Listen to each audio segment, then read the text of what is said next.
The conservatism principle is all about the concept of caution. It's got two parts. Losses are recorded when they are expected to occur, but gains are only recognised once they are certain to happen, i.e. they've actually been earned. Another part to that is, why do we do it? Well, we do it so our assets and our revenues aren't overstated, which means too high, and we do it so our liabilities and expenses are not understated or too low.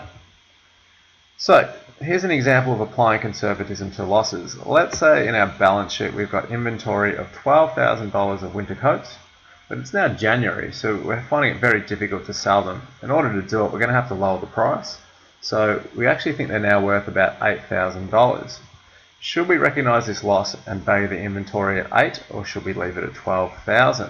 Well, based on the conservatism principle, yes, the loss is expected. I expect that is what will happen. I'll have to lower the price down to 8,000, so therefore I should recognise it. So my new balance sheet will list the inventory at 8, and I'll record an expense called stock write-down, which is actually a topic we cover in Unit 4.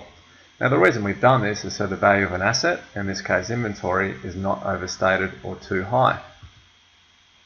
Let's apply conservatism to a gain. A business owns a building that originally cost $500,000. As is common with property, over time the value has gone up and now it's probably worth about $600,000 if it were to be sold.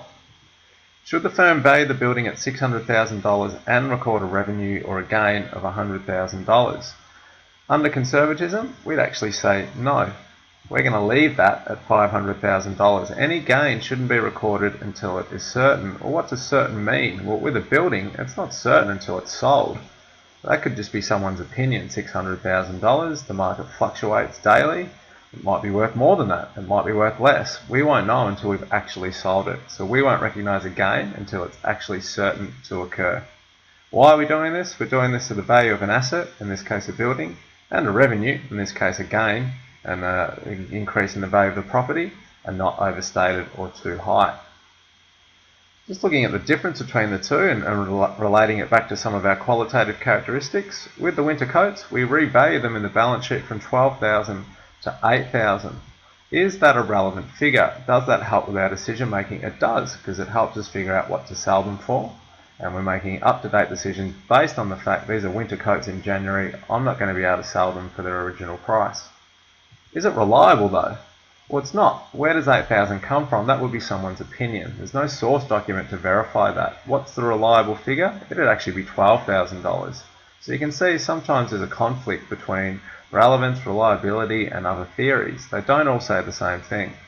Looking at the building, what did we do? It was originally valued at $500,000 and now we're going to leave it at $500,000. Is this the relevant figure? You'd probably argue no, because the current market value is $600,000.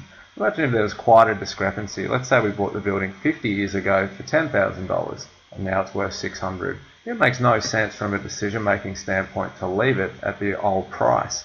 There's many decisions which will be affected by the current market price, such as insurance, whether to sell it, and so on. What is it the reliable figure though, leaving it at $500,000? Well, it is, because there will be a source document to back that up. In this case, the market figure of $600,000, that's actually a guess. That's an estimate, and it can't really be backed up with a source document. So the two examples provide a contrast to how conservatism relates to relevance and reliability.